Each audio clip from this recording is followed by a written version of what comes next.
Hey, we're back. We are back again. Again. For session 50 bicentennial session halfway Tricentennial. to 100. It took us 2 years? 2 years to get to 100? It took us 2.5 years because We started, what, July it would have been 2018? July something.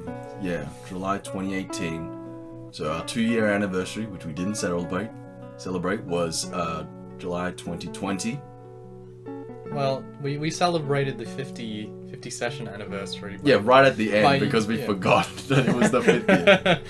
I mean, I don't know, there was some eventful stuff, like you almost died, or you got knocked unconscious. Yeah, but I almost died before, so it's not that big a deal. Okay, fine. There was some reveals and stuff. It was a short-ish but exciting. It did have a big punch, but it did feel short. It's Even like though yeah.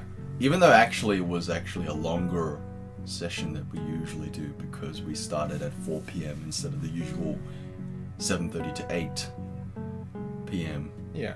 Although we did end early, we ended at 10. Yeah, a little earlier than you. Maybe before that, maybe like 9:40 something. I don't know. It was a normal-ish session with a bit of a punch to it, right? There was some reveals. Yeah. There was some threads. There's some stuff happening. There's some stuff happening. Well, let's jump straight into the recap. Yeah. So we left off last session with the parties getting ready for their big fight at the Blood Rink Big Arena. fight. Which is against a white dragon with clipped wings and a orc posse. Battle 5 orcs. Orc gang. So this fight, Snow nearly dies in the very first attack. I think we almost lost that fight in initiative roll because I think the only 2 party members that rolled higher than the dragon were Storm and Maple. Yeah. Yeah. And so they had enough time. So I think Storm turned into a giant ape. Which actually he did a lot this fight. A lot. He he carried this fight. He carried this fight. Oh no. And then Maple managed to move aside, and I think he was preparing a spell or something like that. I mean, if Maple didn't move, He would have died. Yeah. He probably would have yeah, died. well, in context, dragon rushes forward. Yeah. So the dragon rushes forward on its turn and uses its breath attack. Breath attack. And y'all know if you ever fought a dragon before, that their breath attacks are deadly. Okay. Big dead. So it does 66 damage, which is exactly Snow's HP total. Yeah, it was exactly Snow's HP total. So I was 0 HP from the get go. Ready to fight, guys.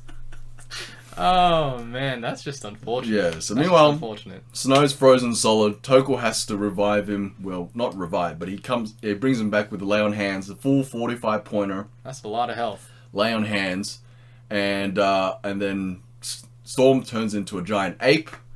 Ryan jumps onto the back of the dragon, Monster Hunter style. He does. That was pretty cool. That was pretty cool. That was pretty fucking It cool. was pretty fucking sick. Yep. And lots of like parkour shit with the giant ape and the dragon jumping up these ice pillars that were appearing on the blood rink, Yeah. which wasn't the dragon's doing. It was like the rink's doing. The rink itself. What a mystery. Something like that. And yeah, it was I'd say wasn't that close of a fight. I mean, Snow did almost die, but I feel like that was kind of a fluke that he almost died. See, I feel like the reason it was so one-sided is because the orcs are so fucking useless. They didn't do shit. Like, They just dashed. they dash and Wait, then what round did the dragon die? It was like round 3. 3, right? Round 3. Because they managed to eke out, I think it was like 280 damage or something. Like 250 damage or something dumb in 2 rounds. In 2 rounds. I think also there was 2 crits though. There was 2 crits there. I think Maple got a crit. Or I know Ryan got a crit and Storm got a crit. Yeah, and they do. And they already do ridiculous damage, damage. without crit. All right, please reference Ryan's 81 damage from Hags at one time. I mean, okay, so it's partially because Storm was under the influence of a very potent potion of Cloud Giant Strength. That's right. Which gave him a big bump in strength. What was his strength? 27. 27 strength. 27 strength. That's a +8? +8 on his natural modifier? Oh no, that's a +13, sir. What? Isn't it? Isn't it half? It is, right? No, because if you have 20... Oh, wait, no, you're right, you're right. If you have right, 20 in a stat, you get +5. +5.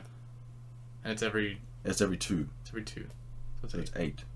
Oh, because the base is 10. Right. The base is 10. Right, Yeah.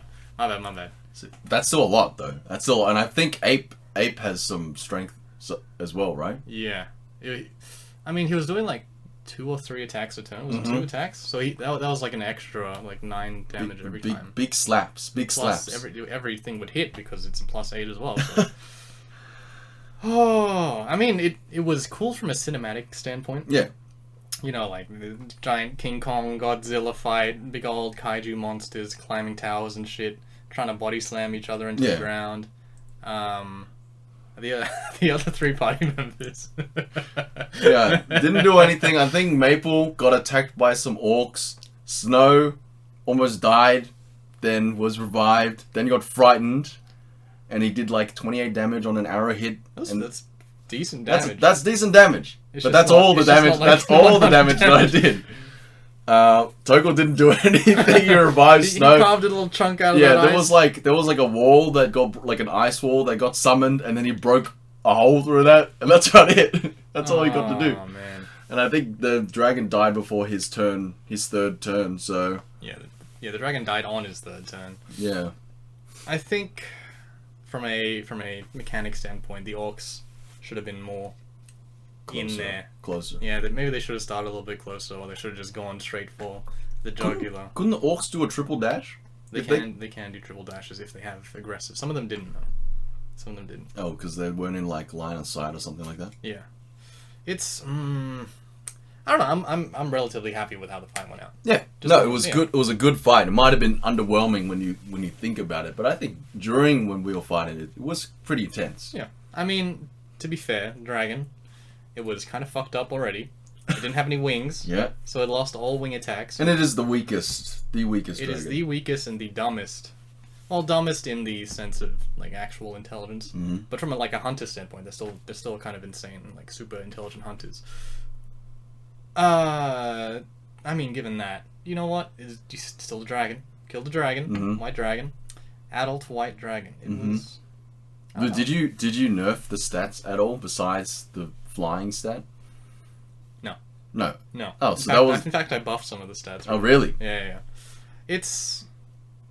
I mean, if they don't have wings, it becomes so much easier, right? Oh, okay. Because an actual dragon in real life would just be like, "Hi, I'm flying. Fly around. Here's my breath attack. I go back up. Wait around for it to recharge. Come down. Here's my breath attack. Go back up." That's it. That's all they have to do. Yeah, and I don't think D&D has anything like the Skyrim theme that... They do. Oh, they do? I think it's called like Earthbind or something. It's like a wizard spell that forces a flying creature to lose all their flying speed. Okay, so there is that. There are counters, but you guys just don't have them or know about them quite yet. Maybe Maple does. I don't know. Maple will probably learn it sooner or later. He'll try and get it if you. Hey, lucky we got that mage. Hey, I know, right? So you guys beat the fuck out of that dragon, right? But before the dragon dies, it climbs up on top of the pillar and spies. Context: the dragon was sourced from Exarch Igneous, who is this chapter leader of these crazy paladins that zap people as soon as they see any inkling of evil or demonic trace, something like that. And apparently he sourced this dragon all the way from a southeastern continent called Kaysari. Yeah, because that's where he's from. That's where he's from. That's where his chapter's from. Yeah, it's a gift. And it's a gift to a Lady Saria, the very sexy elf, which we will talk about later. So the dragon sees him up there, probably has some animosity. There you go. Animosity towards Igneous, and starts blasting his breath attack into the box. Started blasting. Didn't just hit the box, it also spread it around the crowd, killing a couple hundred people. Yeah, the white dragon climbs all the way to the top of this massive ice pillar that reaches almost to the top of the Colosseum itself. I think that was a great climax for the fight, because if the dragon just died, it wouldn't have been nearly... Just like, it would have nearly been memorable. Yeah. There's some consequences to the actions. Yeah, I think the dragon had 5 HP left, but you were like, just execute the dragon there. Because it was, it had like 2 or 3 health left. So I was like, either it dies on this turn, or it does something and then it'll die on its turn. Yeah. So I was like, okay, it should at least try to do something. It at least should have an impact on something. So it's like, okay, I fucking hate these people. This white dragon hates these people. It's gonna try something to Was that try improv? anything. Did you think of that on the spot? I did think of that. I didn't. I was like, oh, pillars. What could it do from up there? Hey, you fucked over the party. So the fight ends. And it's empty. Yeah, it's silent. Completely silent. The announcer comes and gathers the party and does a slight debriefing. And then the party just gets let go into the street. No reward, no nothing. Oh, hold on. Well, we didn't go through the meeting, right? Oh, does that happens straight after? Yeah, that happens straight after. Oh, They go okay. to the locker room and they just go straight to Lady Saria, and then they just get to leave. So the meeting with Lady Saria, the announcer brings us up to Lady Saria and he's like, it's this ivory. No, it's a marble. It's like a marble ass. And I'm thinking like prime Roman. Yeah, that was Roman what I was going Colosseum for, yeah. marble. Yeah. Like, and there's like gold gildings on the pillars and everything like yeah, that. Yeah. Very, very lavish. Very ostentatious. Very elegant. And he brings us to the office of Lady Saria, or at least to the front door, and he's like, okay, have fun. And Good he luck. leaves. Have fun, yeah. He leaves. GLHF. Snow just walks in with polish, and he's like, hey, we should walk. No, just walk in. Yeah. We just walk in, and we walk in to see the sight of a very beautiful elf, sun elf. Yeah, tan body, big boobies, Look. those hips. Okay, so the context, I rarely ever have actually attractive NPCs. So I rarely ever describe them as attractive. They usually just have these Just key average. features. Yeah. But when someone has to be attractive, they have to be attractive, So I, even when I was writing, I was like, oh, ew, I don't like writing this. It just felt so weird. She was sexy. She write. was sexy. She had supple corners, or she was rounded in all the right places. I was like, oh, ugh. Anyway, she had nice skin. She looked good. She looked good. She looked damn good. And think of the hottest chick on Instagram, and then give her elf ears. Oh. And tan her. Oh. And that's what she looked like. Oh yeah. And so, but she's also accompanied by two other people. Oh. A paladin there. There was a paladin with like a candle flame. We later learned that is Exarch Igneous. And then Third chapter. a man reclined on a couch somewhere nearby. And we later learned that he is Razlov Sivgus, who arrived a couple sessions ago in the city. Yeah, Actually, last session. Completely ordinary man. The end of the session before last session. And so she has us sit down and she says, that was a good show. You're going to fight for me tomorrow. Again. Again. Again. For no reward. For nothing. And also, this white dragon fight, also no reward. Yeah. Because nothing. a lot of people died. Party was a bit miffed by that because obviously there was no we could control the dragon from doing that. Yeah. But dragon. Wait, hold on. if there's one way to piss off the party, it's just not give them a reward for anything. I think that's the easiest way to make you guys hate somebody. Just no, I'm not giving you shit. For this. I think it's a combination between that and also, it's obvious that she is punishing us for what happened in the fight. She's being a bit of a little meanie. A little meanie. Yeah. So, she's a fucking bitch. Okay. Okay, alright. Hey. But she's cute, though. Hey, fuck her. She's cute, though. I can't say she's imaginary. So she's the cutest thing you ever seen in your life. No, she ain't. She ain't. No, she is. She ain't. She's cute. I can think of one thing that's cute. Oh, okay. We're not going into K-pop. Alright, so, so she's dicking on the party, figuratively. And almost literally. So there's a fight happening tomorrow. A big fight. We don't know any details as yet. She's not going to give us any of that, of course. She won't give you shit. Not giving us anything anyway. And there's a slight confrontation between Storm and Lady Saria. And I can't remember what Storm says, but she comes over to Storm and just does the chokehold, puts him in a chokehold. Or not puts him in she just puts a hand out and grabs his neck. and Storm tries to charm her, but she's not having any of it. But we get the sense that she's very strong, at least physically. Physically strong. And then influentially, of course, she's probably strong there too. She tried to charm him too. She tried to charm Storm as well, which he managed to save. But yeah, that was a quite tense meeting. Yeah, she liked going up to. She was real touchy. Yeah, she was really touchy. Like she went up to Maple. She grabbed his chin, pulled it down. Like no, don't look at him. Oh yeah, that's right. Because Maple, as soon as we walked into the room, he cast detect magic. And the thing was, with spellcasting in D&D, you can't do that stealthily. You can't hide it unless you're a sorcerer. Sorcerer, yeah. That has the quiet sneaky spell. Yeah, quiet and spell. So obviously she noticed that, and she grabbed his head and slammed it on the coffee table or something. It wasn't that bad. It was just kind of forcing it to look down, force down the line of sight, just down, away from Razlov, who was a completely innocent man who just wants to read his book. By the way, I don't know why you guys suspect that guy at all. I picture him as the edgiest anime character reading his book, and he's got those glasses and he pushes them up, and the glare comes ding. He's reading with one hand, and he just reading with one hand. Kinda. He's a bit of an edgy boy. Very pale, very thin man. It's, I don't know. I feel like that encounter could have been a lot more threatening. It could have had more punch to it. I kind of regret it going so fast. What do you think you could improve from that? So there was a lot of gaps, right? I need to put my foot down as DM more often. Where sometimes we just go into these spiels, or we just kind of diverge into a separate topic of conversation. Oh, right. During D&D. And if I want to keep the atmosphere tense, or the suffocating atmosphere or whatever, I need to be like, no, we're still playing D&D. No sidetracking right now. This is an important conversation. I could have done that, which I didn't. I need to do that more often. I need to exercise my power as DM. They should have all been a little bit more threatening, I think. All of them? Yeah, it's more. I think it was more just like an introductory to who they are and what they look like. I mean, Igneous didn't really do anything. Razlov didn't do anything either.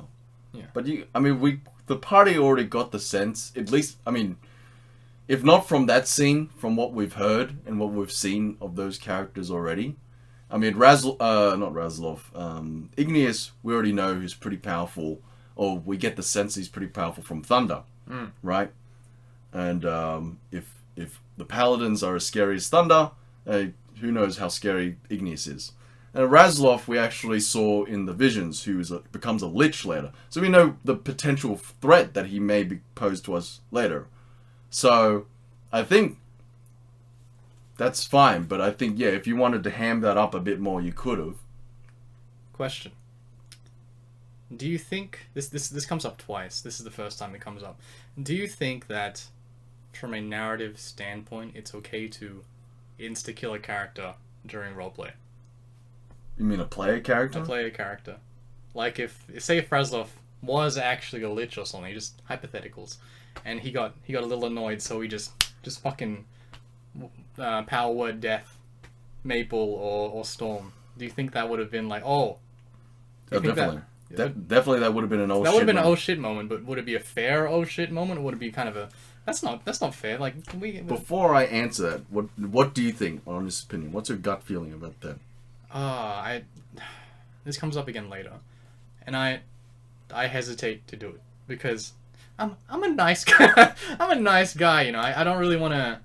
I usually just don't really want to take fun away from my players by doing shit like that.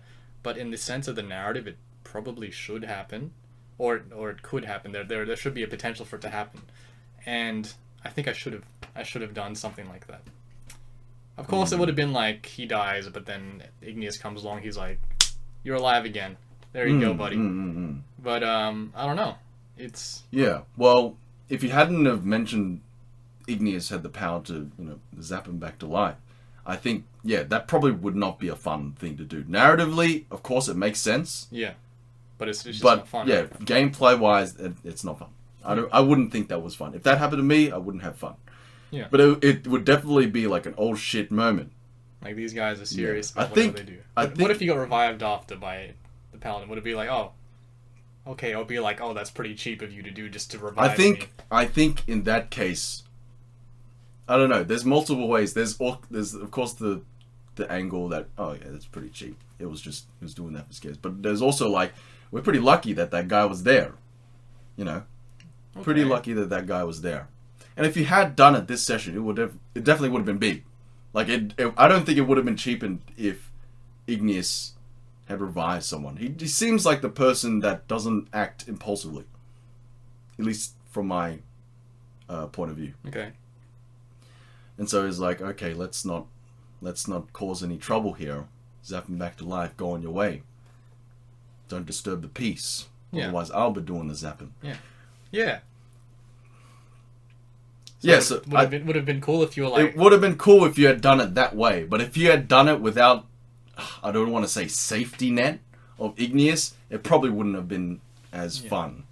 But the existence of the safety net that is Igneous kind of takes away from now the that series we're of the now thing, that right? we're talking about it and the players, whoever listens to this, is aware of it, it's going to cheapen it now, just by the fact that we're talking about it. I mean, it's because it didn't happen. So. But I know it didn't happen. But like, if you wanted to do it in the future or whatever, then I'm just asking for permission right now. I don't represent the players. I represent one player. Okay, what if it was just you then? It was me. Yeah. Yeah. Okay. All right. Cool. I got one person who can just zap to death. Yeah, but it would have been cooler if he had just done that without, had we not talked about it prior. Yeah, but I feel like this is something we need to talk about, just because it's kind of like a session 0 kind of thing we should talk about. Like, is it okay if players kind of die for doing something stupid without a chance to really fight back? I mean, we sort of touched upon that, but we didn't go very specific about that. We said, and everyone agreed, like, if you do something stupid. No, we did talk about that, didn't we? Is this in the realms of something stupid? Just kind of mildly annoying some guy? I don't know. It's a very nuanced. It's subjective. It's very subjective. But, I mean, Storm has done a lot stupider things like that, and he hasn't died as yet. But the party did get gutted for that. I mean, we lost some opportunities for that. So, because there are other punishments for doing dumb shit other than just death. Yeah. Yeah, so maybe they don't like you now anymore, and all deals for further on are just kind of off the table. So I don't know. There's stuff like that.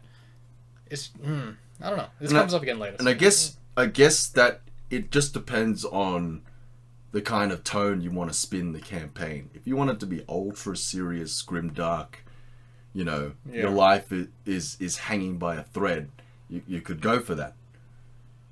I don't know if that's necessarily what this campaign is heading towards. It's definitely a serious campaign, but it's not like diving into the depths of Dark hell. Souls. Yeah, Dark Souls. Any moment. I mean, no player in the main campaign has died as such. We did have a character swap, but that particular character didn't die. Yeah. They didn't. Yeah, Do you think if you guys have died before, it would have been like an okay thing to do? Like, if you guys have died in a battle before and you got revived. Now, like, death isn't as a big deal, so you just like pass it around. Yeah, well, we don't have a cleric. We have Tokul, who can do a lot of healing and he can revive. But there's only so much he can do. And I think, but yeah, we are kind of crossing the line where death might become a minor inconvenience instead of this big bad thing. Yeah. There's always ways to come back. Unless you're burnt to ashes or something. Or you're disintegrated or something. Yeah. Which happened to Snow before. Oh, it almost happened to Snow before. I think the zombie beholder almost zapped him. Laser eye. So anyway, off topic. So next time, if there is a next time, maybe very far in the future, it'll be like, you're dead right now. Yeah, I mean, I guess it'll just have to be a surprise. But now I'm going to see it come. You're not, because it's going to be in like... I have 20%. Snow has 20 passive. Session 100. I don't know. But Maybe yeah, later on. I think that's something you have to discuss with the other players as well and see if they're on board with that. Put it in the comments what you think about what we just said. Oh yeah, get in the comments. Get in the And comments. if you don't, I'm just gonna take that as a yes. It's okay to murder me whenever you want. Kind of comment. I'll bring it up with you guys so you have your say. Okay, alright, fine, that's okay. So you guys finish the thing. She's forcing you to come back to this fight. She says, you can't leave. Oh yeah, try not to leave the city. Because you won't be able to. Oh, this is feeling like a retro moment. Reference to another one-shot, off topic. Anyway, and so she's like, okay, you guys can leave now, but I expect you here tomorrow. Mm-hmm. I think Storm brings up that he has a Charm and Harm gig that also tomorrow. Yeah. Man, how did he remember that? I can't even keep track of the I days. reminded him last session. Oh, It's- okay. yeah. That's coming up. Yeah, because it was for... The thing was that it was a concert for some very important person you guys didn't know of. Yeah, but 6 sessions ago. so you reminded him of the date that was coming Yeah, up? yeah. It was supposed to be 3 days from now. It's been 3 days. And now you know who the very important people are. Do you think it's important that the party should keep track of the dates? I usually do it for you, and there's another player who's not here right now who's pretty particular about... Yeah, Eisen's player Yeah. usually likes to be the bookkeeper of Yeah, the party. even now, even though he's not playing, he's like, hey, how many days has it been? I'm like, oh. Does he actually ask? Yeah, he asked me yesterday, I think. Because he said he was catching up on the podcast. Oh, really? Yeah. That's See? my boy. My boy. Hey, shout out to my boy, Eisen. Eisen. Not to be named.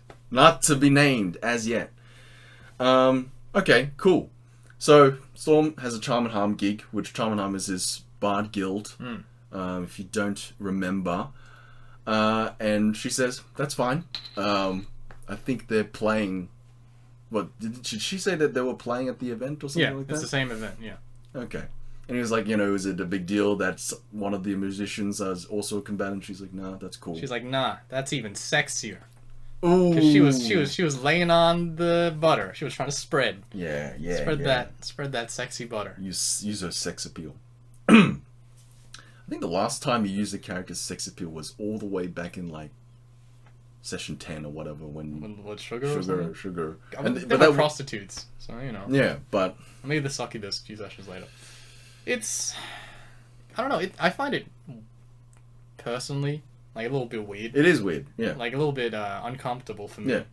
To pretend I'm this sexy, beautiful woman who got curves coming out of her ass. I think it's just because you don't do it that often. I think the more you do it, the easier it will get with anything. Right? It doesn't help that Tokyo asked what she smells like.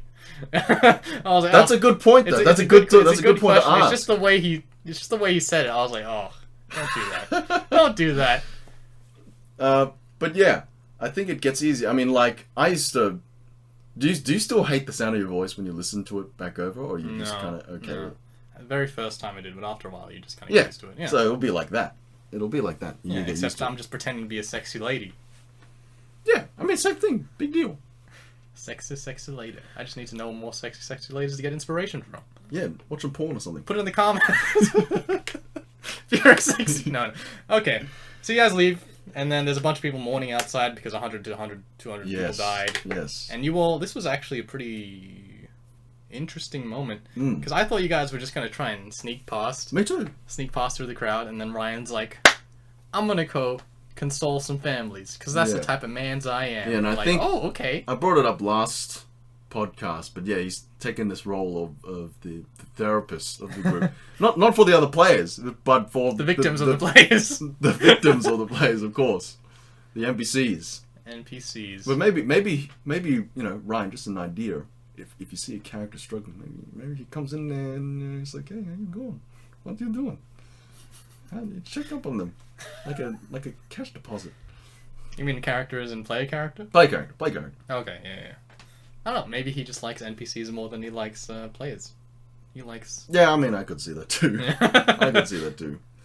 So Ryan goes console some families. Tokul is going to do a mass prayer for the dead. To Angvir. To his boy. Yes. So I like how he still has that. He's still going with that Trying direction. yeah. Trying to be a better man. Yeah. He hasn't just forgotten. Yeah. He hasn't just forgotten. Hell yeah. So good. Props to Tokul for that. And then Storm plays a somber tune, a commemorative. Yeah, he gets that ditty out. Yeah, like Grieving that, ditty. like an Anzac Yeah. I don't know what the name of that song is, but yeah, everyone knows the song I'm talking about if you live So in when they Australia. said the name of the song, I was like, what is that? And then they said it was the Anzac song. I was like, oh, Yeah, that yeah, song. Yeah, and then Maple was like, I'm not having any part of this. See you guys. I think Snow was the same way, and he kind of just snuck away. Yeah. Snow elves. Disgusting. Cold, heartless creatures. What do you think of that? What do you think of them as characters? Oh. Having seen them do that. Do you think that is in character? I think it's in character. Well, I don't really know Maple that well. I don't really know what his motives really are right now. So I couldn't say. But Snow, if he just left without even looking back, it would be like, oh, that doesn't really sound like Snow, right? But you did say he felt a bit like bad about it. So I was like, yeah, that's kind of him. Kind of bad about it, but he can't really do anything about it, so he's just gonna leave. I thought you were gonna do some extra carving, but nah. That's another day. You know, I've completely forgotten about that. I should remember to do that. I haven't forgotten. That's it. It's in the brain. Maybe they'll come up later. Who knows? Yeah, I think Snow does have a lot of wood carvings just strewn around everywhere Strewn because he around the never world. picks them up. He just leaves them places. And people just kind of have them in their hands. That's why I always ask if you leave like a signature or something at the bottom, but you don't, right? No. Right, okay. Should I? I don't know. That means yes. Whenever he says "I don't know" like that, we always ask him like random questions. And he's like, maybe, maybe not. It usually means yes. Maybe in some form. Maybe there's someone out there, a crazy collector, just getting all these. Who is this mystery? The old man. Who do? Yeah. So it was a good moment. It was a good moment that I didn't expect to happen, which is great. I always love the unexpected, unless it's super unexpected. Yeah. So you guys go case the Dragon's Hoard Casino. The Dragon Hoard's Casino. Now, was this a good decision? We're about to find out. Ooh. We go into the Dragon's Hoard Casino, which is a big, swanky casino. One of the bigger ones, right? Not the garden level, which is the flying airship casino. It's like the biggest one for the general populace. It's right. like a big just before like you get fuck off. And then there's high rolls where there's just like 20 people. Just ultra mega rich doing their thing. So they go in. I think most of the party doesn't really do much, but provide moral support, and even then, kind of. Yeah, it was kind of a dip really in activity from that point. I didn't know what you guys could do at that point either, but I just thought, this is kind of a bit of a low point in the session, right? Because no one was really doing anything, with the exception of maybe Ryan and Storm, and maybe you guys. Yeah, well, I think how I had Snow there, if something was going down, he was going to help, but until then, he was just going to just pretend to keep an eye on things. Yeah. So Storm gets the idea. Is like, okay, how about I turn into a tiny creature like a tick or a spider or whatever, and sneak into the vault and just see where the vault is, and then we can relay that back to Ty, and that'll be it. So of course the issue of spell casting comes up again. Storm tries to go into a crowd and try to spell cast, thinking that would the miasma of the noise of the crowd would cover it up, but that wasn't going to fly. So he went into the bathroom instead.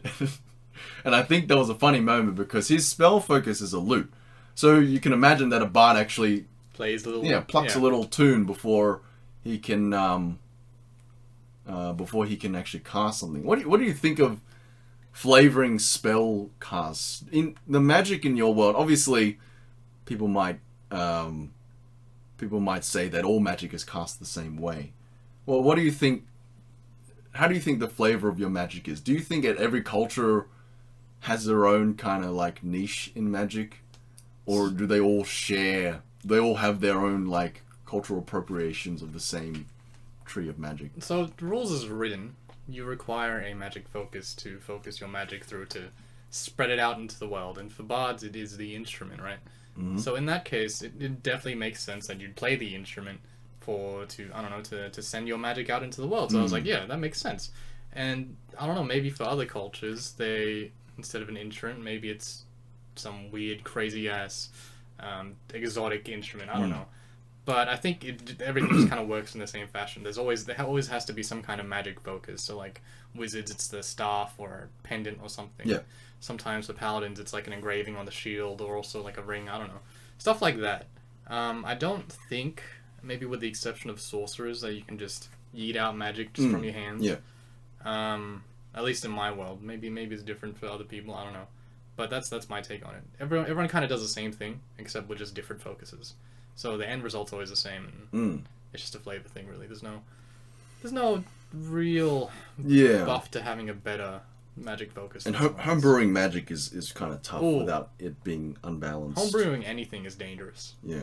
Because there's always going to be something that's wrong, something that fucks it up. Yeah. You're going to buff one party member, and everyone else is going to feel like shit. Yeah. It really doesn't work. That's why I'm trying to stay away from. I do feel like stuff these days. I do feel like some of the things as written in D&D kind of feels like it feels flat.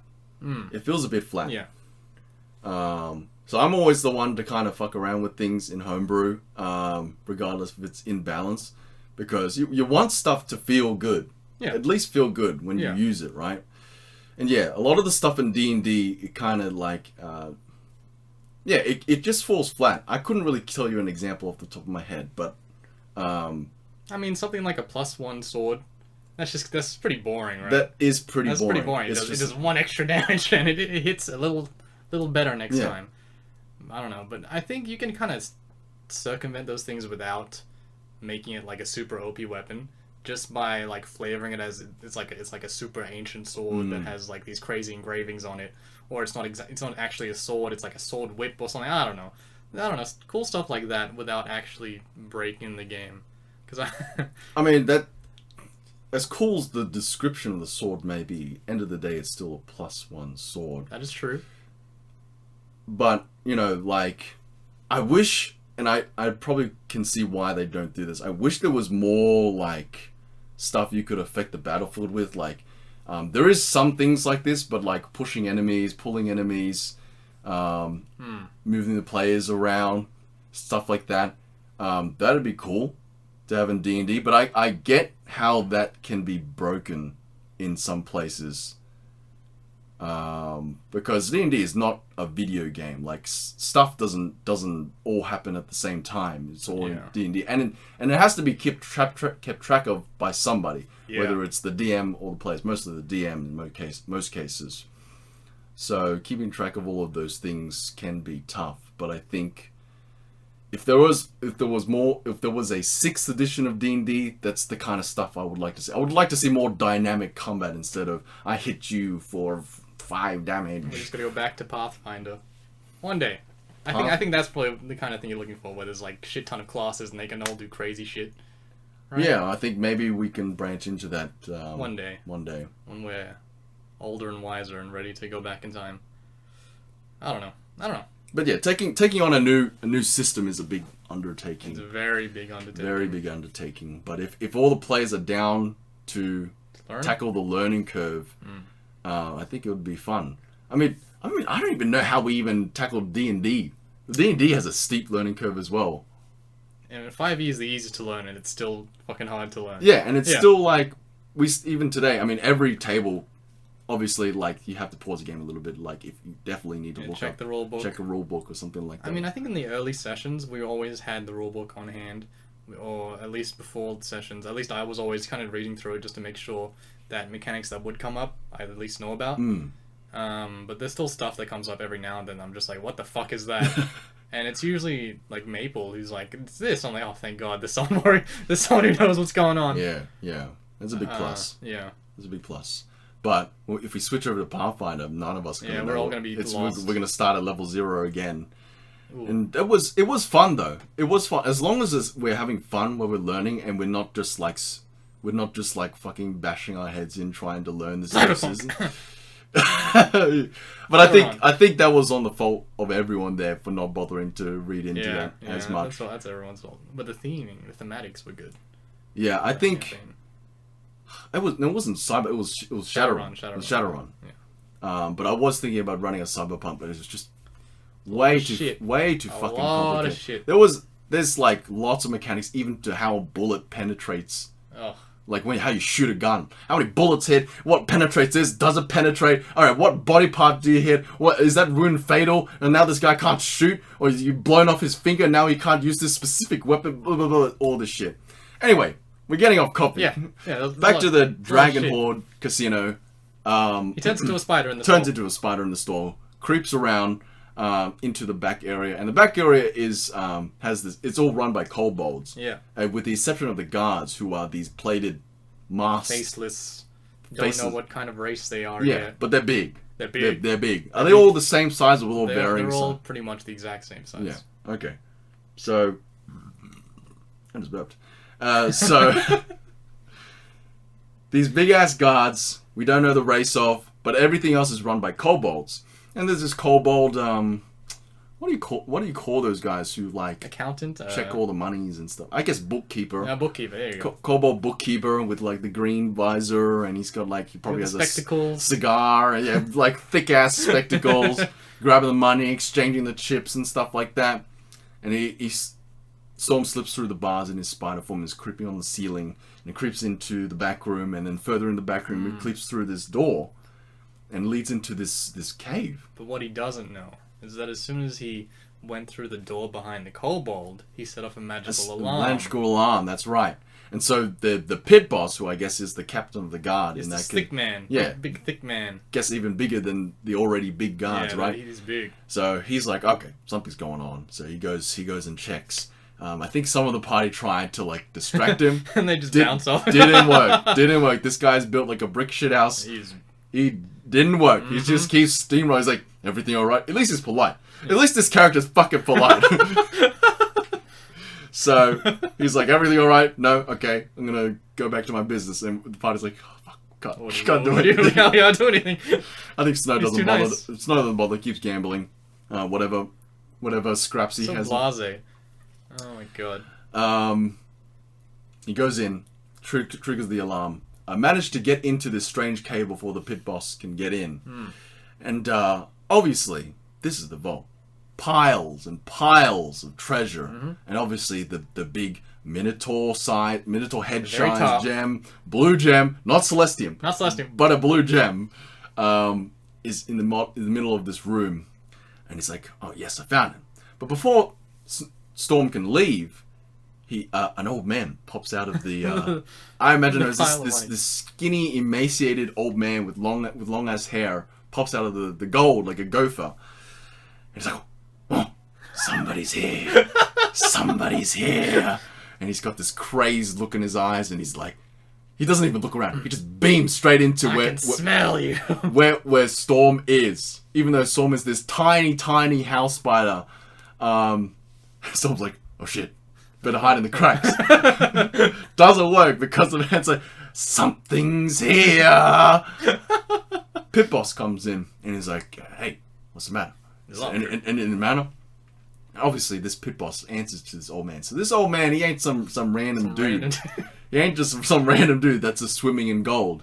He's got a position here, and we're about to find out. So Storm's like, oh shit, what'd I do? I keep hiding in cracks.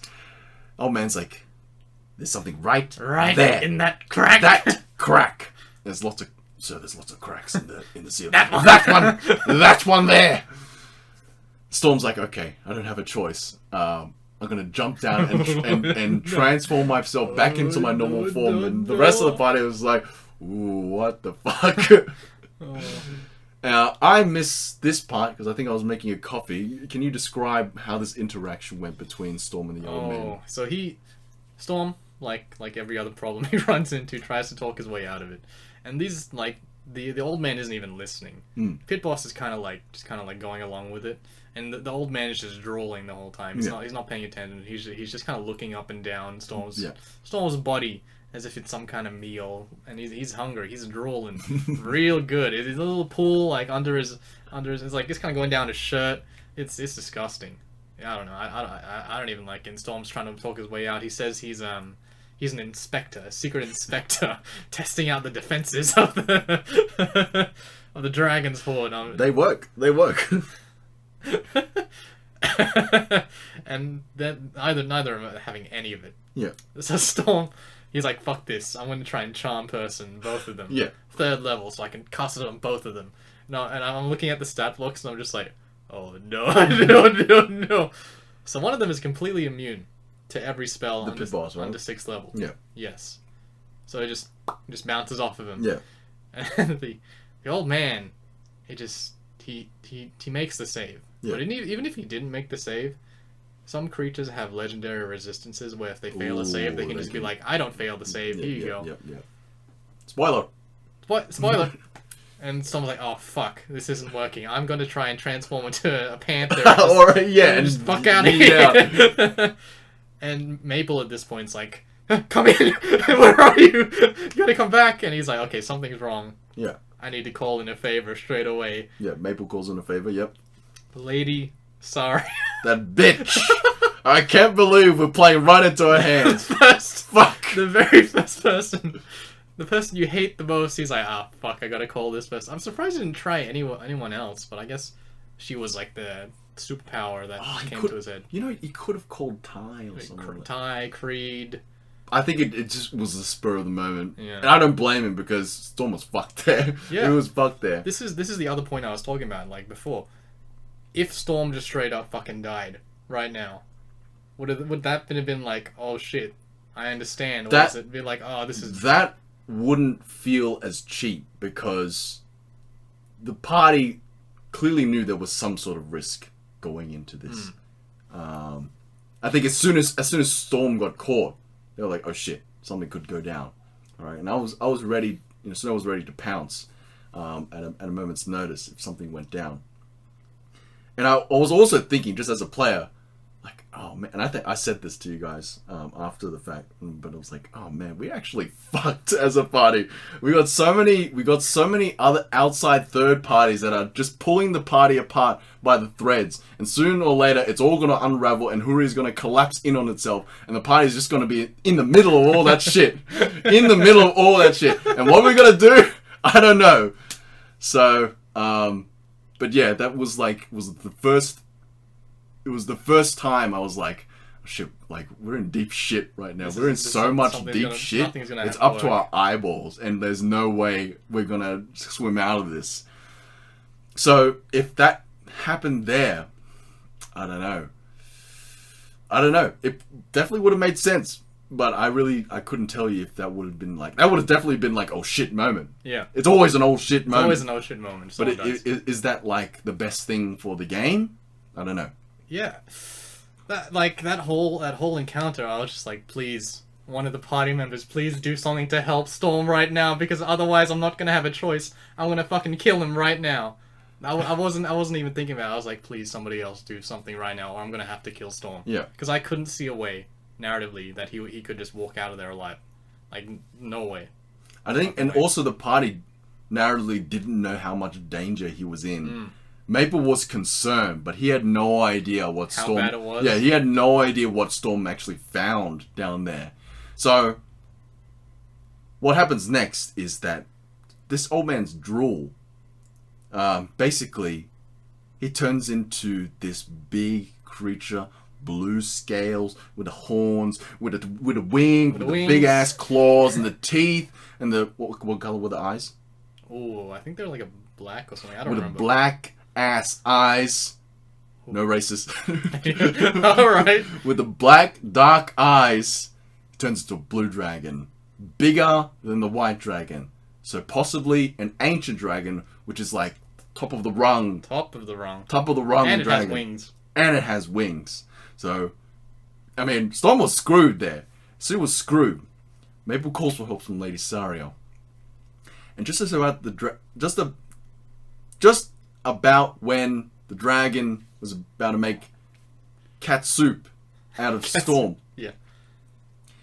He stops for a moment. He's like, time to eat! But then he looks in a direction. Wait, can't eat now. Can't eat now. Oh, no. Get up! You're lucky. You're lucky! If I see you again. Oh. So, Topol manages to get out there. Yeah, I don't think Storm realized how close he was to actually literally dying. I think he's realizing now. He's gonna realize now. He needs to get on his knees and thank Maple for his life right now. Because I'm pretty sure I would have killed him. I'm pretty sure I would have fucking killed him. I think I definitely would have killed him. There was no way he was getting out of there. Shit.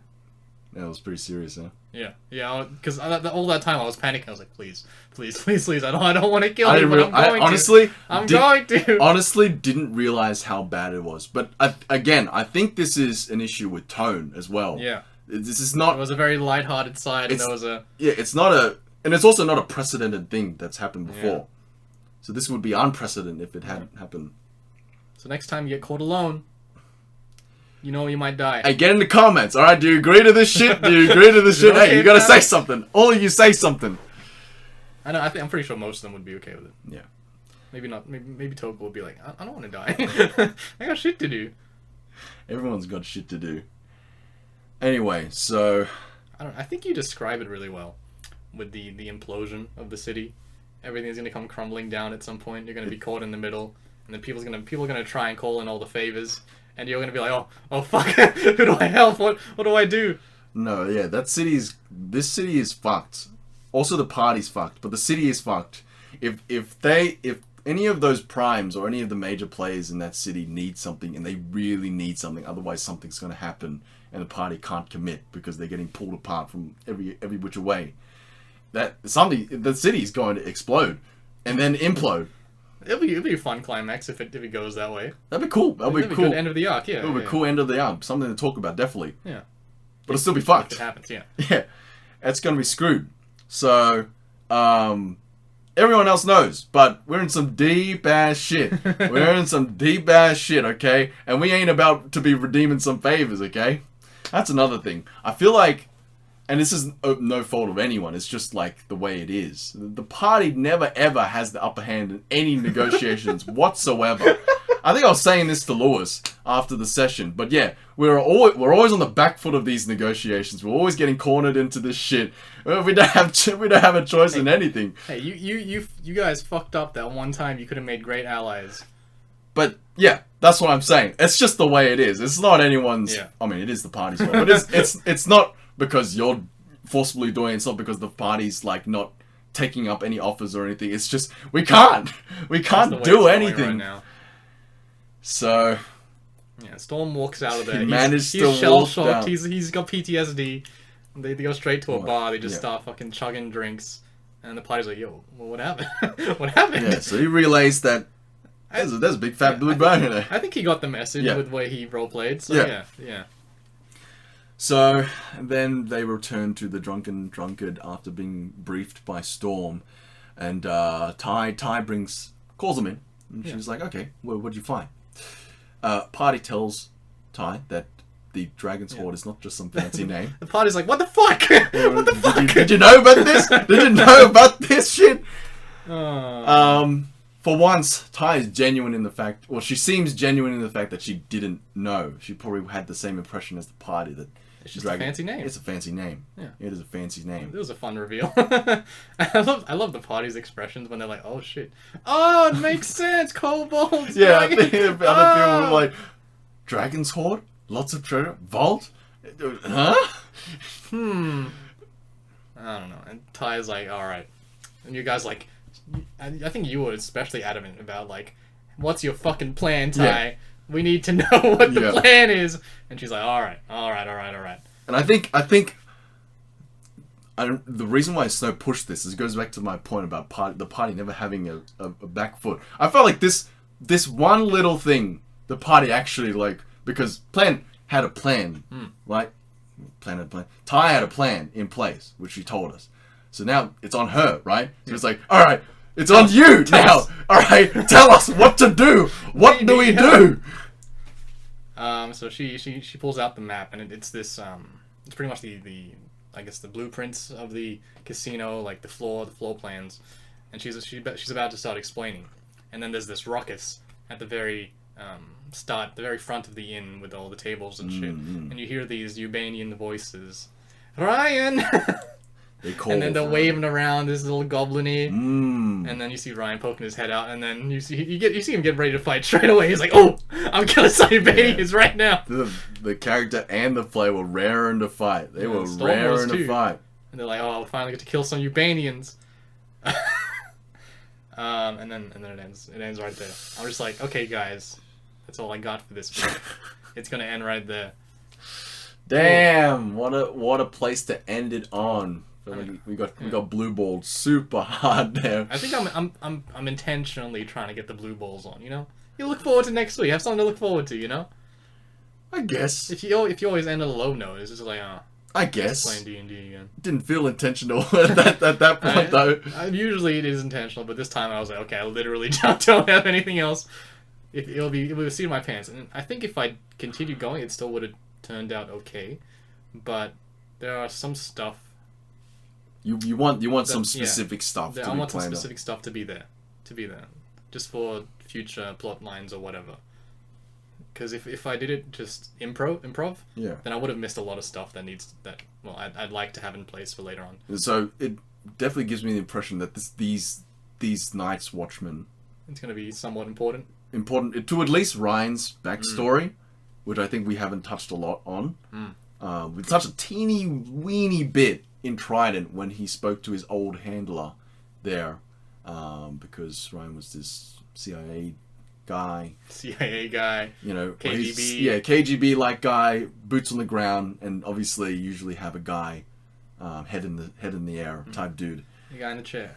But yeah, we actually haven't seen all that much, and Ryan, I hope you got some shit from your backstory. He got some shit. He got some shit. He got good. Some shit. You know, that's really good actually. I saw Storm has some shit written out. I saw like a glimpse of all he wrote. There's a lot of shit there.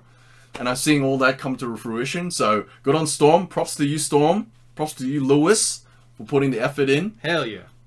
So, and I'm hearing Ryan's got some stuff. Props to you, Ryan. At the start of the campaign, I was a bit like... all of us were a bit like... These guys don't really have much to go on. But now it's changing. And it's changing for the better. Crazy different. And it's really good. I really like what we're seeing. Does everyone from the party have like some stuff you can use? Yes. Mostly? Yes. Everyone. Sweet. Recently, yeah, everyone has some stuff. That's good. Doesn't matter. Better late than never, right? Yeah. Better late than never. So that's good. That's good. You feel like you've like. I've got things to work with. You got a lot of things to work. I got a lot of puzzle pieces. Is it easier now? It's like, especially with like putting the knives in the backstory. It is easier now, but there is a lot more to kind of incorporate now as well. Yeah. Just because of it, which is good. I usually ask this question, but I'm really not worried about the narrative pacing from adding all these things. I think it'll be okay. I think that was one of your concerns in the previous cast. Like the pacing was a bit like. Yeah, because like the more stuff you add, the slower it gets. But yeah. I think things are going fine right now. Yeah, they seem to be progressing naturally. Yeah. They don't feel shoehorned. It doesn't feel rushed. Yeah. So I think you're doing a good job. So props to you. Props to the Hey, DM. Everyone gets a prop. Hey, no You get a props prop. today. He gets a prop. Getting free Everybody props. gets a prop. I'm actually excited for the. You said last podcast that you have all the shit written out for the Prince arc and all that. That's not for a while though, unless some. But I'm still excited for it. I'm still excited for it, and it's stuff is building up, albeit slowly, but it's building up. I gave you that little tease with the letter. Yeah. And then we'll leave it there for now. Hey, hype. It's interesting, right? It's hype, interesting. hype. Because I had that I had that whole that reveal plan from like the very very start. I was like, what can I do? Really? What can I do with this gap? What can I do with this gap? I didn't know. How far back did you have this plan? Session 3 or 4. Really? It wasn't. There wasn't any Holy specifics. It was just like this reveal, like that you weren't actually asleep this whole time. That's staying in. That's staying in this whole time. I didn't know what it was before, but now I do.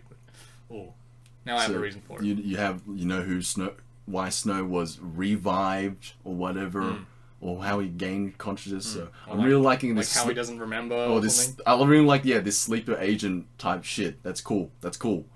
It's a good spin on things. I like that. I was a little worried when I was going that direction. Like, would it be okay? But I think we hashed that out last session anyway. Yeah. Yeah. I mean, you gotta have some surprises in there. Yeah. I think the DM also has to. It's also the DM's game, right? As much as the player contribute to the story with their backstory and the world with their backstory or whatever, end of the day, the person who works with it the most is the DM, and the player kind of riffs off that, and it's kind of like an improv type. There's a lot of stuff I should or can change. Yeah. Yeah. I actually have to talk to you about, because I'm planning to run a Crescent one shot, and it's going to be based, and I told you last time, it's going to be based towards the very end of the Deer Clan Civil War. Climax. Yeah, at the climax, where everyone is basically, the gist of it is the party is going to be bodyguards to the prince, and they're in the last stretch to get him to that boat. Ooh. Wait, is Snow in that party? He would be, right? Maybe. You see? How does it feel? How does it feel? Hey, fuck you! Fuck you! Shit. Do you think Snow sounds different if he was not charcoal? You'll find out. It's not charcoal. Yeah, I often describe Snow as crispy bacon. He'll be normal Snow. Yeah, but you'll find out. You'll find out. I can confirm Snow makes an appearance. Oh. And I was talking to Maple. I don't think Maple will make an appearance because They were already gone. There's some narrative stuff that happens before. He's planning to do a one shot. He's planning to do a one shot, but his takes place like leading up to the war starting. So before that. So like way before that. Oh, way before that. And this is near the end. Like, this is like, the war's practically, where my one shot takes place, the war's practically over. Yeah. Like, someone's clearly won, right? Right. And they're just cleaning up now. They're just cleaning up. Maples is more like before it even started. Yeah, yeah. So there's... When am I getting a one shot when it's actually the war? God damn. One day. I mean, that'll be campaign worthy. That's not like, that's not like the interesting part. The interesting part is like the stuff happening before and after. Okay. I kind of like those stories where it's like, where the meat of the story is where it should be actually is not where it should be. My expectations. Yeah. They've been subversed. Yeah. I'm still like, I'm not very experienced with writing one shots, so I'm still debating like, how much should I put in this? Does it become a mini campaign? I would try to avoid it becoming a mini campaign because I've done those before, and it kind of feels stretched out. Like, if it becomes a mini campaign, then you're spreading yourself thin. But if it's a one shot, then like you got to be really like economic about how you're going to put stuff in. Yeah. So try and keep it interesting. Like, feels like there's a lot happening, but also keep it so that you end on time. And on the right note. Yeah. I think Ryan was really good at that. Aiden was really good at that. Yeah. And I think it's definitely a rule of less is more. Yeah. I think that's my biggest problem. I can't do one shots. I'm so used to having campaigns. But you've run some one shots before, and they've been some pretty of them decent. have been okay, but the last one I did was pretty below average. Which one? That was the Galen. That was the that was the mansion one. The haunted mansion one. You don't even remember. That's how bad it was. Yeah, I didn't. That one wasn't so great. So I have to figure out that as well. At least if I ever do another one shot. Well, don't beat yourself up. That's one bad out of the many good, decent to good. Yeah, Galen Garden, that was good. Hands and Dwarf, the first Hands and Dwarf one shot, that was fucking gold, dude. That was the best one shot I ever fucking played, and there wasn't even any combat in that. That was a mostly. I think it's just a different like ball game, really. One shots. It is a different ball game. It's completely different the way you have to approach it from a writing standpoint. People have to understand that doing a one shot is actually a lot harder than just running a campaign. Yes, because if you run a campaign, can't fit it in this. It'll be next session. It'll be next session. Yeah. You know, and then you can plan ahead. You have the opportunity to plan ahead. Where in the one shot, you can't do that. Yeah. But you also have to contend with the players doing what they want. But I think in this case, you can get away with a bit of railroading to try and get shit on track. Move stuff, yeah. And yeah, I think I might have to clamp down on that a little bit for this one. Because there definitely is an outcome that I need to happen. Oh yeah, like a preordained, predetermined. Yeah, thing. But the way you get there, I think there's a lot of flexibility in how you get there. Okay. Is it canon? If some crazy shit happens. Depends on what happens. I'm hoping that at least that one thing that I need to happen happens, and then I can make it all canon. Okay. If that doesn't happen, if that somehow doesn't happen, not canon. It's I'm like, well, what do I do with this now? What is this now? The prince dies. Oh shit. Alternate timeline. But yeah, I'm hoping it'll be canon. But yeah, that is the one condition. The prince needs to get survive. on that boat. He needs to get on that fucking boat.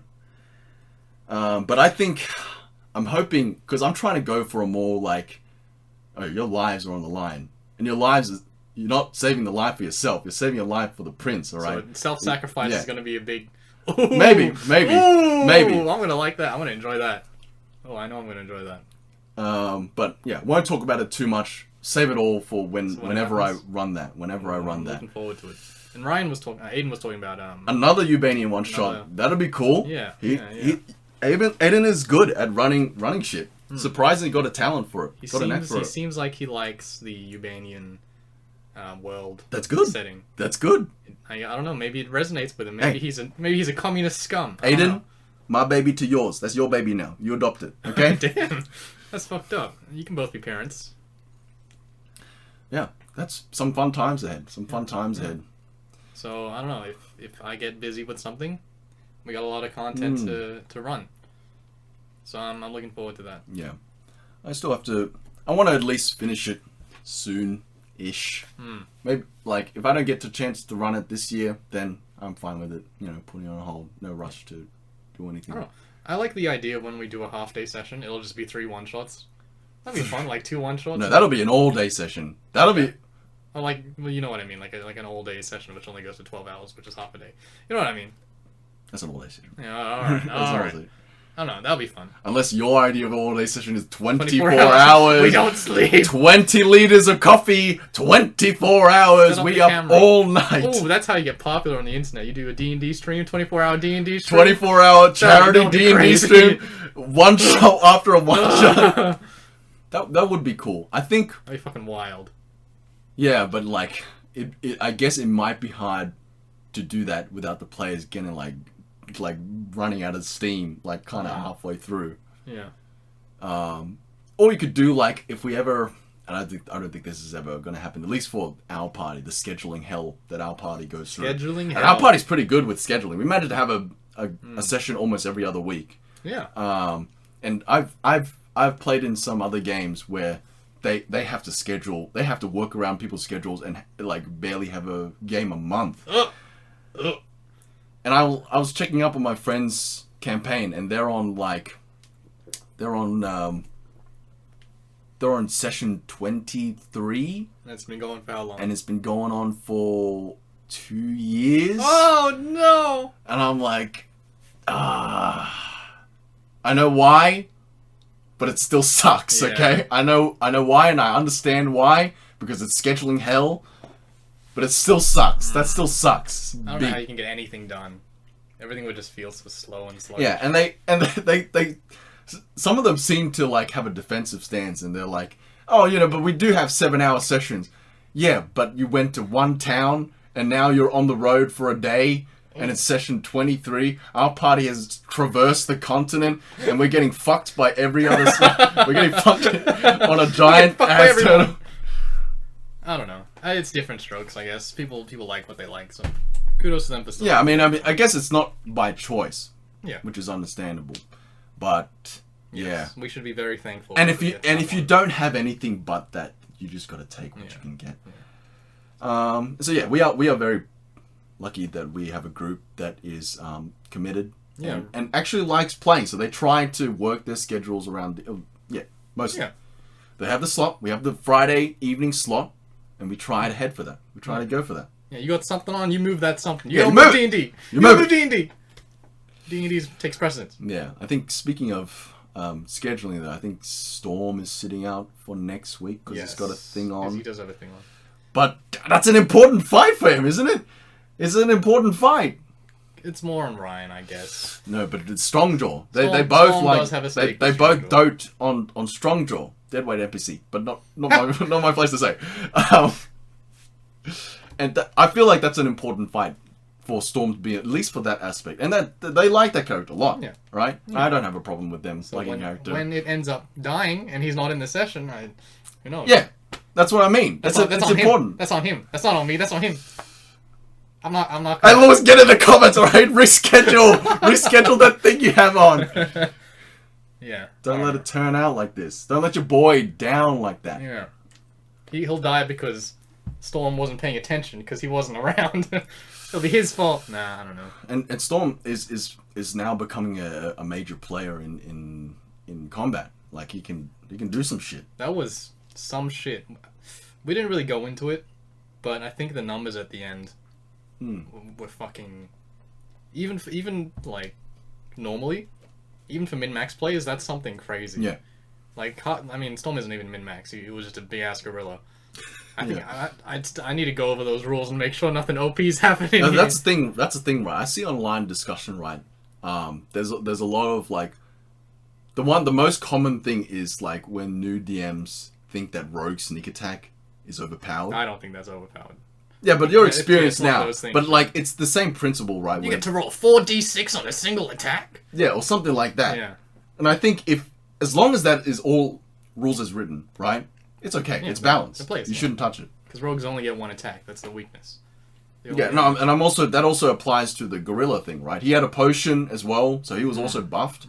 So in a normal case, he wouldn't do that much damage. I think in the way we balance it is that when you polymorph, you also lose the mental stats. So maybe there should have been something wrong with the way he interacted, or maybe he should have been really confused sometimes. I don't know, but I think he's maybe that gorilla was a little too smart. Seems. Okay, so now you're treading on like a kind of weird line here it's weird. with player agency. Yes. And how much a player could do, right? I think that like the intelligence thing is acceptable. Like maybe you could play it like you make a save, like you straight up say like, oh no, you can't do that because you're not smart enough to do that. But you can make like, okay, make an intelligent roll. Like if it's something very specific and complex that you wouldn't expect of a gorilla to do, it's like, okay, make an intelligent roll to see if you would think of that as a gorilla. As a gorilla, yeah. And if you don't, and then sorry, you can't. You gotta do it. You got an alternative. Yeah. But that even then, still that's like DM ruling thing, right? Yeah. So like, I don't think there's any specific. I mean, you could search up discussions on that. Yeah. But I mean, I'm okay with it as long as you guys are okay with it. As long as he's not overshadowing the rest of the party, even if he is and you guys are okay with it, then that's fine. I don't really mind. Yeah. I mean, if it's, and that's also taking away from an option that he has in combat. Yeah, he can't cast magic anymore. Yeah. So if there's like another mage and they're fucking throwing shit at him, he can't cast a spell. Yeah. He doesn't have that shit anymore. So I think end of the day, it is okay. It is okay. If he followed all the rules as written, I think it's fine, right? And if it gets blatantly OP, then something. Yeah, then like everyone can clearly see. So something needs to be done there. So yeah, if you've noticed, I've been dipping my toes in a little bit more dangerous combat. And maybe next time it's 2 white dragons. I don't know. I'm just gotta keep bumping it up until it gets worse. It's gonna be that blue dragon, and somebody's gonna die or something like that. Yeah. Oh yeah, That's fucked. Ooh, that's gonna be a fun one. The heist, and then there's a tournament again. There's a lot of things. There's a lot of combat coming up, I guess. More combat next session. Yeah, which is kind of contrast from the lack of combat that we had coming up. Oh well. Big things in store. Big things for the Axia campaign and the Axia party at large. All right. Any closing words? Get in the comments, like, comment, subscribe, Get in the comments, okay? Don't let Albert rule this world, okay? We're a democracy. We're a democracy. Huh? Don't check that email. No, I'm checking the email. Don't check that email. We got emails from all our fans. The fly's gonna fly out of the screen. Hey Google, our biggest fan. Shut up, Google. No, that hurts. Send us emails, please. Say something on Discord. They do talk in Discord. Yeah. Yeah. We don't need emails unless random start listening. Anyway, that's all we got. Tune in next time for episode 14. 14. Damn. All right. Ciao. Bye.